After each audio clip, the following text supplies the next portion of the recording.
అందరికీ నమస్కారం. Welcome to my channel. ఈరోజు వీడియోలో మనం ప్రయాణం అనే ఒక అందమైన కథను గురించి తెలుసుకుందాం. నా వీడియో కనుక మొదటిసారిగా చూస్తుంటే నా ఛానల్ని సబ్స్క్రైబ్ చేసుకోండి. కృష్ణ తన చదువు పూర్తి చేసి కాల్ సెంటర్లో జాబ్ చేస్తుంటాడు. ఒకరోజు తన స్నేహితుడు, ఢిల్లీలో ఒక జాబ్ ఉంది, జీతం 1,00,000 నెలకి, నీకు ఓకే అయితే నేను నా ఫ్రెండ్తో మాట్లాడి నీకు జాబ్ వచ్చేలాగా చూస్తా అని అంటాడు. ఢిల్లీలో జాబ్ కదా అని సరే అని అంటాడు కృష్ణ. ఇక్కడ విషయం ఏంటంటే కృష్ణ కుటుంబం అప్పుల్లో కూరుకుపోయి ఉంటుంది. ఇంటి బాధ్యతలు కృష్ణ మీద ఉంటుంది. కృష్ణ తండ్రి పని చేస్తున్నా కానీ తన తండ్రికి రిటైర్మెంట్ ఇచ్చి ఉన్న అప్పులు తీర్చేసి ఒక సొంత ఇల్లు, ఆ ఇంట్లో అమ్మా నాన్నని సంతోషంగా చూసుకోవాలనే కోరిక, సంకల్పంతో ఉంటాడు. కృష్ణ ఎవరిని మోసం చెయ్యకుండా నిజాయితీగా ఉండాలని అనుకుంటాడు. కృష్ణకి తెలుసు తన కుటుంబ పరిస్థితి అయినా సరే నేను ఏది ఏమైనా నీతి నిజాయితీగా వదలను అని ఖచ్చితంగా అనుకుంటాడు. తను చదివిన చదువుకు ఉద్యోగం రావాలంటే టైం పడుతుంది. ఇంకా వేరే కోర్సు చేయాలి. అలా కోర్సు చేయాలంటే డబ్బు కావాలి. తను ఇప్పుడు చేస్తున్న కాల్ సెంటర్ జాబ్ కూడా నచ్చదు. కాల్ సెంటర్ జాబ్ తనకి కరెక్ట్గా అనిపించదు. ఆ సమయంలో స్నేహితుడు ఢిల్లీ జాబ్ గురించి చెప్పడంతో సరే అని తన స్నేహితుడికి చెప్తాడు. వారం రోజుల తర్వాత ఢిల్లీ నుండి ఇంటర్వ్యూ కాల్ వస్తుంది. ఇంటర్వ్యూ మొత్తం ఫోన్లోనే అయిపోతుంది. ఇంటర్వ్యూ సమయంలో ఈ జాబ్ 10 నుండి సాయంకాలం 5 వరకు ఉంటుంది. మనం కస్టమర్ అడిగే ప్రశ్నలకు సమాధానం ఇవ్వాలి, వారికి సహాయం చెయ్యాలి, టెక్నికల్ వర్క్ ఉంటుంది అని చెప్తాడు. ఇంటర్వ్యూ అయిపోతుంది. జాబ్కి సెలెక్ట్ అయ్యావని ఇంటర్వ్యూ తీసుకున్న వ్యక్తి కృష్ణతో చెప్తాడు. తన తల్లిదండ్రులకు విషయం చెప్పి ఢిల్లీలో ఉద్యోగం కోసం వెళతాడు. 26 గంటల ప్రయాణం తర్వాత కృష్ణ ఢిల్లీకి చేరుతాడు. ఢిల్లీలో ట్రైన్ దిగి తనకి కాల్ చేసిన వ్యక్తికి కాల్ చేసి అడ్రస్ ఎక్కడా అని అడుగుతాడు. మాట్లాడిన వ్యక్తి ఆఫీస్ ఢిల్లీలో కాదు, గాజియాబాద్లో అని చెప్తాడు. ఢిల్లీ నుండి మెట్రో రైల్లో రావాలి అని ఒక ప్లేస్ చెప్తాడు. అది సరిగ్గా ఢిల్లీ రైల్వే స్టేషన్ నుండి 1:30 పడుతుంది. మొదటిసారి కృష్ణ ఢిల్లీ వెళ్ళడం. అక్కడ మెట్రో స్టేషన్ ఎక్కడో తెలుసుకుని వెళదామని బయటికి వస్తాడు. కృష్ణ ఒక ఆటో దగ్గరికి వెళ్ళి అడుగుతాడు. కానీ కృష్ణకి తెలియదు ఢిల్లీ రైల్వే స్టేషన్ నుండి మెట్రోకి వెళ్ళొచ్చు అని. ఈ విషయం తెలియక ఆటోకి 200 రూపాయలు ఇస్తాడు.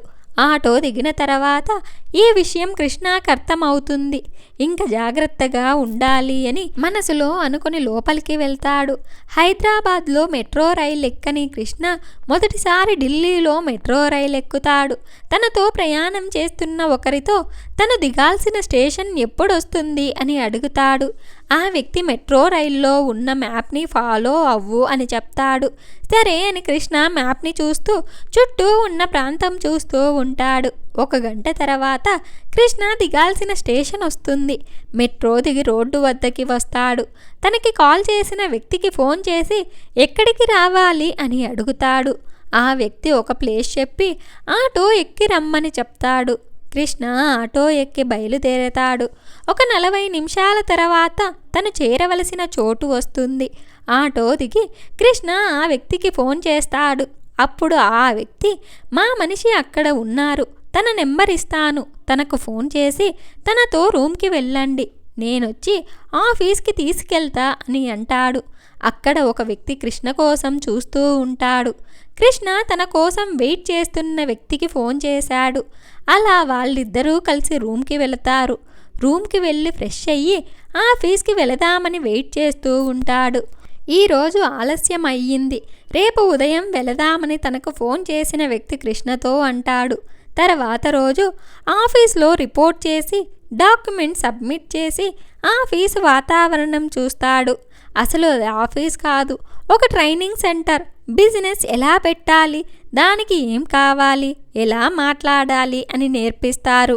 ట్రైనింగ్ అయిన తర్వాత వాళ్ళే ఒక స్టోర్ ఇస్తారు. పెట్టుబడి వస్తువులు వారివి కానీ స్టోర్లో మాత్రం మనమే ఉండాలి. ఒక ఫ్రాంచైజ్ లాగా. సరే వచ్చినందుకు ఏదో ఒకటి చెయ్యాలి అని కృష్ణ అక్కడ ఉంటాడు. తర్వాత రోజు నుండి 5 డేస్ ట్రైనింగ్కి అటెండ్ అవుతాడు. ట్రైనింగ్లో ఉన్నప్పుడు కృష్ణకి ఒక విషయం తెలుస్తుంది.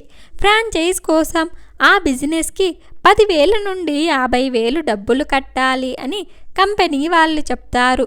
ఇంటర్వ్యూ అప్పుడు తనకి ఢిల్లీకి రమ్మని చెప్పిన వ్యక్తి కృష్ణకి ఈ విషయం ఏం చెప్పడు. కృష్ణని ఒప్పించడానికి ఇంకా డబ్బులు కట్టమని ఆ వ్యక్తి చెప్తాడు. కృష్ణ తన ఇంటి పరిస్థితి, తనకి ఉన్న అప్పులు అన్నీ తెలుసు. మళ్ళీ ఈ డబ్బుల కోసం కొత్తగా అప్పు చెయ్యాలి.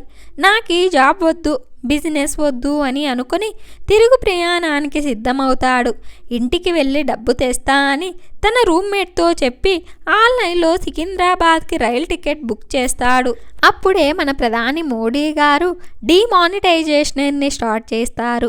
ఏటీఎంలో డబ్బులు లేదు. కొన్ని బ్యాంకులు మాత్రమే ఓపెన్ ఉన్నాయి. అవి కూడా పరిమిత సమయాలు. అది కూడా కృష్ణ ఉన్న ప్లేస్లో బ్యాంకే ఓపెన్ చెయ్యలేదు. కృష్ణ తీసుకెళ్లిన డబ్బులో 2,500 రూపాయలు మాత్రమే మిగిలి ఉన్నాయి. 800తో ట్రైన్ టికెట్ ఆన్లైన్లో బుక్ చేస్తాడు. ఇంకా 1,200 రూపాయలుంటాయి.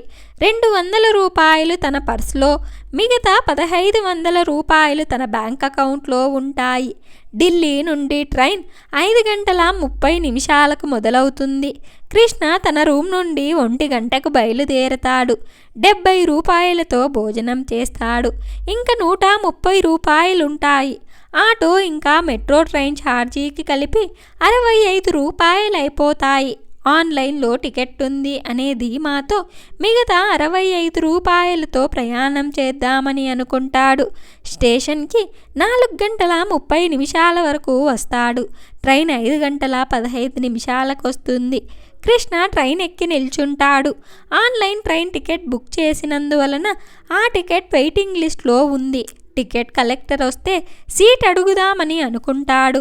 ట్రైన్ స్టార్ట్ అయిన 10 నిమిషాలకు టికెట్ కలెక్టర్ వస్తారు. కృష్ణ ఎంతో ఉత్సాహంగా తన టికెట్ని చూపిస్తాడు. ఆ టికెట్ చూసిన టీసీ ఈ టికెట్ చెల్లదని, డబ్బులు నీ బ్యాంక్ అకౌంట్లోకి రిటర్న్ వస్తాయని చెప్తాడు. కృష్ణకి షాక్. నిన్న టికెట్ ఆన్లైన్లో తీసుకున్నా, నా దగ్గర డబ్బులు కూడా లేవని అంటాడు. కానీ టీసీ నాకేం సంబంధం లేదు, డబ్బులు ఉంటే టికెట్ తీసుకో, లేదా నెక్స్ట్ స్టేషన్లో దిగిపో అంటాడు. కృష్ణ నేనెందుకు దిగాలి అని ఆన్లైన్లో టికెట్ తీసుకున్నా, నేను దిగను అని టీసీతో అంటాడు. కానీ టీసీ లేదు, నువ్వు ముందుకు వెళ్ళే దిగు అని చెప్తాడు. అలాగే ముందు కంపార్ట్మెంట్లోకి వెళ్తూ ఉంటాడు. కృష్ణ అలా వెళ్తూ ఉండగా ఒక దగ్గర సీట్ ఖాళీగా ఉంటుంది. కూర్చొని తన దగ్గర ఉన్న టికెట్ పక్కన వాళ్ళకి చూపిస్తాడు. ఈ టికెట్ చాలు, సరిపోతుంది, టీసీ వస్తే నేను మాట్లాడతానని పక్కన ఉన్న వ్యక్తి చెప్తారు.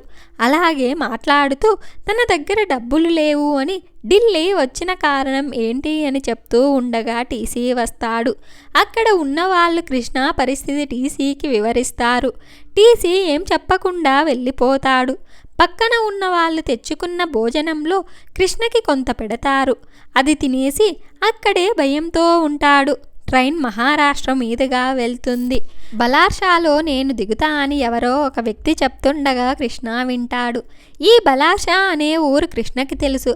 తన ఫ్రెండ్ పెళ్ళి మంచిర్యాలలో ఉంటే బలార్షా అనే ట్రైన్లోనే వెళ్తాడు.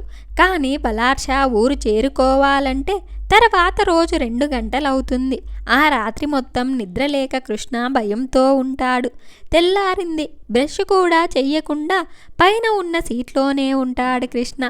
కృష్ణకి దేవుడు భక్తి ఎక్కువగా ఉంటుంది. ఓం నమో నారాయణ అనే మంత్రాన్ని జపిస్తుంటాడు.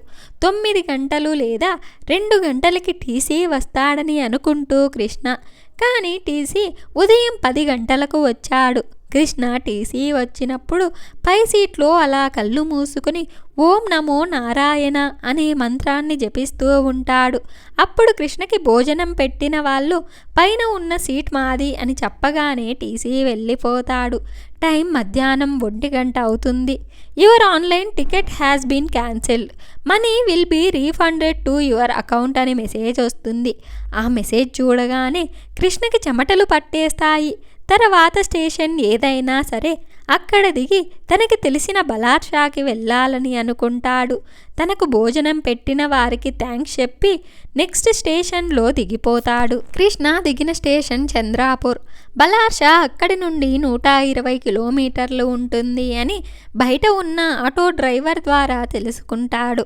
అదే ఆటో డ్రైవర్ దగ్గర ఏటీఎం ఎక్కడ ఉంటుందో తెలుసుకుని అక్కడికి వెళ్తాడు. తాను వెళ్ళిన ఏటీఎం పని చెయ్యడం లేదు. వేరే ఏటీఎంలో నో క్యాష్ బోర్డు ఉంది. తెలిసిన ఆయన ఊరిలో దిగాను, డబ్బులు కూడా లేవని బాధపడతాడు. అప్పుడే కృష్ణకి ఓ ఆలోచన వస్తుంది. తన దగ్గర చెక్ బుక్ ఉంటుంది. సెల్ఫ్ చెక్ 1000 రూపాయలకు రాసి బ్యాంకుకి వెళ్తాడు.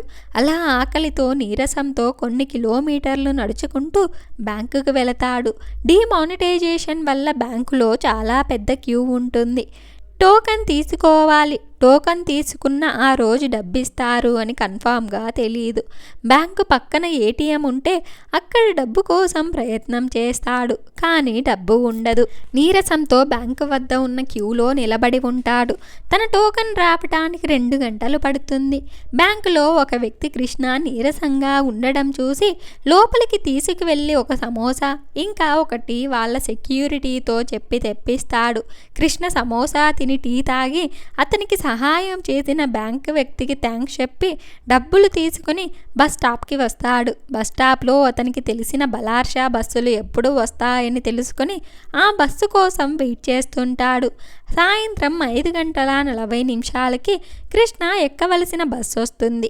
ఆ బస్ ఎక్కి తెలంగాణలో ఆసిఫాబాద్ అనే బస్ స్టాప్కి రాత్రి 9 గంటల వరకు వస్తాడు. 10 గంటలకు హైదరాబాద్ బస్సు వస్తుందని విచారణ చేసుకుని బస్సు కోసం చూస్తాడు.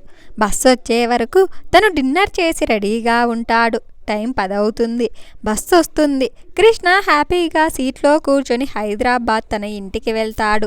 దేవుడి మంత్రాన్ని జపిస్తే కృష్ణకి తన చుట్టూ ఉన్న వారి సాయం దొరుకుతుంది కాబట్టి దేవుడు మనకి పరీక్షలు పెడతాడు. మనం దేవుడిపై నమ్మకం పెట్టుకొని మంచి పనులు చేస్తే ఎప్పటికీ మనకు మంచి జరుగుతుంది. నీతిగా నిజాయితీగా మన జీవితంలో ఉంటే దేవుడు మన కష్టసుఖాల్లో సాయం చేస్తాడు. ఇంత మంచి కథను మనకు అందించిన సాయినాథ్ గారికి ధన్యవాదాలు. ఒక లైక్ చేసి స్టోరీ ఎలా ఉందో కామెంట్ చేయండి.